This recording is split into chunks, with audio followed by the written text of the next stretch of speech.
Linford Christie is their coach, and he has accused the police as well of abusing their power and of institutionalised racism. I think we can speak to SAYCE now. SAYCE Holmes Lewis, founder and CEO of MENTIVITY. Hello there. Hi, how are you doing, Sheila? Hi, sorry with the problems at the line. Tell us what MENTIVITY is and what it does first before we go any further. So MENTIVITY is a mentoring organisation which focuses on aspirational mentoring and creating pathways for young people to progress. But it's also alternative educational provision, provides support for young people for the age of 8 up to 25 across London, Brighton, Kenya and Uganda. And what does that consist of, the work to achieve that? Well, a lot of one-to-one mentoring, a lot of goal setting for young people, building relations, making them feel accountable, but also empowered by, link it to their careers and their passions. And it's all about education, more informal education, and helping them to reintegrate into education and society, which kind of puts them by the wayside for many of the demographic that we serve across London. And I don't know whether you heard Vincent, the caller just before the news at 3, talking about, he had, in part anyway, has had a sense of hopelessness really about the black experience in this country ever changing. You obviously don't have that sense of hopelessness, or you're acting against that sense of hopelessness. Yeah, I'm acting against it. I've had that sense of hopelessness since the age of 14 when I was assaulted by a Met police officer going home from school. And there was nothing, there's no reasonable cause for the assault or nothing. It was just asking me a question. And I asked him, why do I need to get off the train? And I was subsequently assaulted with a truncheon, hit twice in the abdomen, punched, handcuffed, dragged up 2 flights of stairs, arrested on the way, and then de-arrested and told to go home. You were 14? Yes, I was 14 in school uniform. How long ago was that? So 23 years now. I'm 37. So I already had a very skewed view of the Met Police before that incident. But because of the injustice that, we took it to court and it was thrown out of court for lack of evidence. And we had CCTV footage, eyewitness accounts. I had to go to Camberwell Court as a 14-year-old in my school uniform, standing in front of a judge for something I never did because the Met Police submitted a counterclaim against me when I did nothing wrong. So I had a real disdain towards the police and a real negative attitude. So that is... So when you say it was thrown out of court, you mean their case was thrown out of court? So my complaint against them, the CPS said there wasn't enough evidence. And then they gave me, I think it was a public order offence or some sort of warning. Even though I didn't do anything wrong. I just complained. But, that sense of injustice and hopelessness is something that lots of black men and black women have, especially when it comes to the police. But also, well, you weren't even a man, you were a boy. Well, exactly. And there was no justice for that. And that police officer, I don't know who he is. He's gone about his duties and nothing's happened. And well, he's a sadist if he did that to a 14-year-old boy, isn't he? Of course. But the thing is the accountability from the Met Police hasn't been forthcoming. And that's the issue that we have as Black Britons, is that if there's an injustice, the police are supposed to stand up to injustice, therefore equality for justice.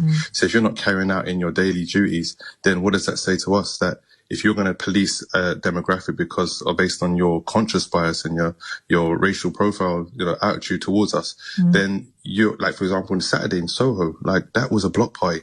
People weren't socially distancing. Police were just standing by. And these are adults, acting very irresponsibly, and they were drunk. And these are adults. But when you're going to deal with young children in the community, you're taking 200 riot police into an area. Are you talking about Notting Hill fortnight? Yeah, it doesn't make sense for me. And it's about empathy, understanding and integrating yourself into the community and understanding the issues that we face, but also policing with respect and courtesy. So before we get on to a little bit more about the work you do with the Met now, which is a great act of hope, given what happened to you, so well done you for that. What do you make of what you saw? I mean, the police are clearly defending their actions and say they have more physical evidence to sustain that defence. What's your impression of what you saw? I think it was outrageous. I don't think it was justified, especially having a 3-month-old baby in the car. When you're dealing with people, it's contextual. It's based on the context, and you've got to assess the situation and understand what you're doing. And for that, that 3-month-old, that is potentially going to be traumatic. It could be an adverse childhood experience, and that be maybe something that the parents now need to deal with, as well as their own trauma in that situation. And it's, to be honest, the police are saying, okay, they were driving, recklessly or whatever it may be, but it's a teaching point. You've got a young person in the car. Why are you driving like that? let's have a conversation. But it's that overzealous approach, and it's straight to enforcement rather than a dialogue is the problem that we're having. And a lot of these officers are ill-equipped to deal with social issues and deal with people with respect. And that's why the training program is so important, because you need to understand people. Well, it's interesting you say there. It's a what did you say? A learning point, a teaching point. A teaching point, did you say, or a learning point? Yeah. No, I agree with you, because the thing that most struck me, you know, I've never been in that situation either as a person in the car or a police officer, obviously. But what struck me straight away, just in terms of how you communicate with a person to best effect.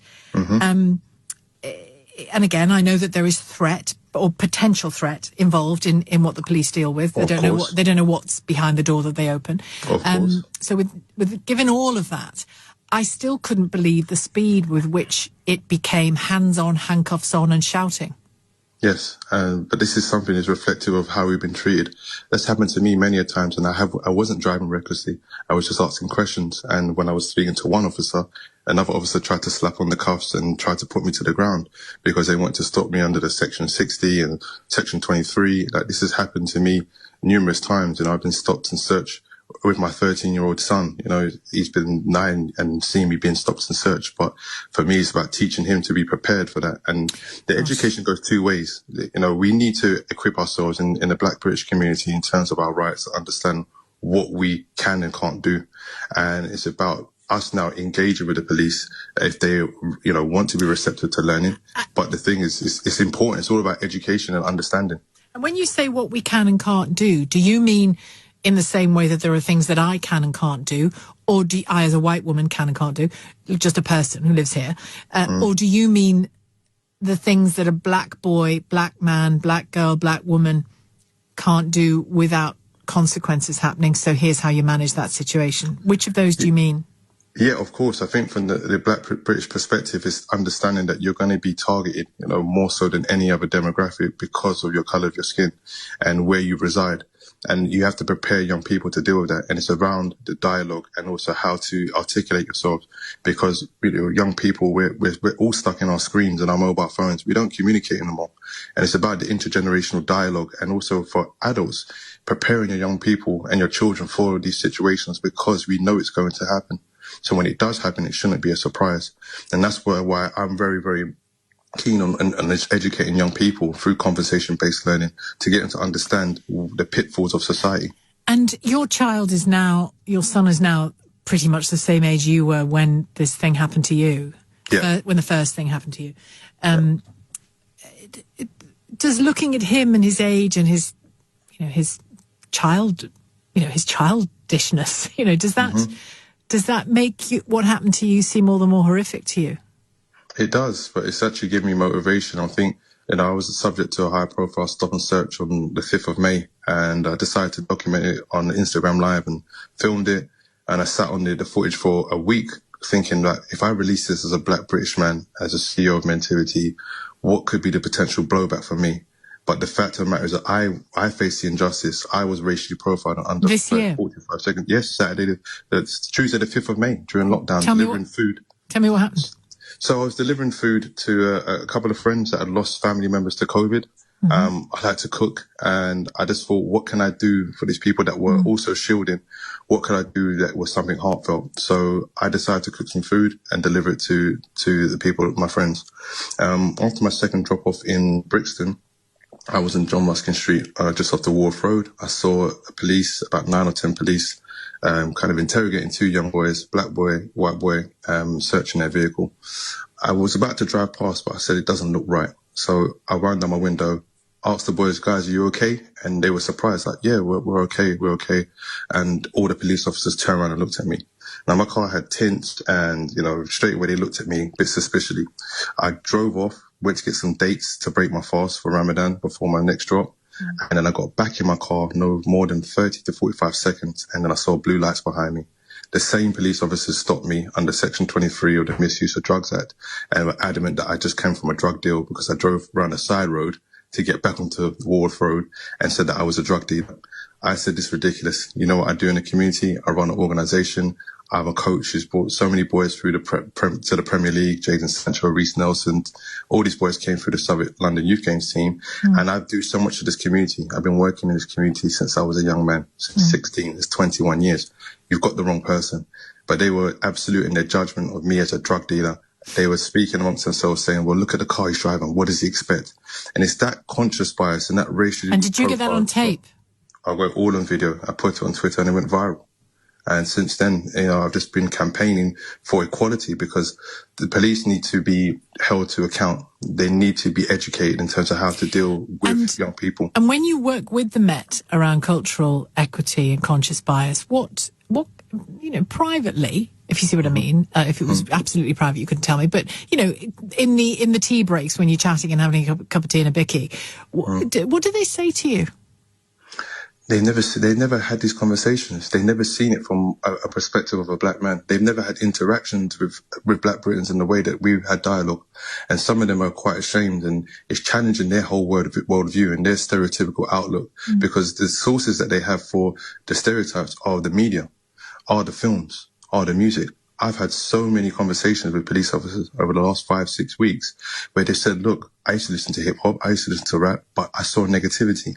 And as a police officer, when I go into Brixton to Peckham, I'm met with negativity and I'm dealing with negative situations. So my perception of black people is fully negative. So this is the reason why I police the way that I do. And now I have to challenge that because defensively via aggression almost. Yeah. Because many of these new recruits are scared. They're very green. They're not from London. They don't understand what London is, what it is to be a Londoner. So you're outsider coming into a community where you have no standing or no foundation. So you are fearful. And that's what I've got from the new recruits. So I'm trying to understand it from both perspectives. And that's the important, is that you have to understand each other's experiences and have that open, honest dialogue to understand how are we going to go forward.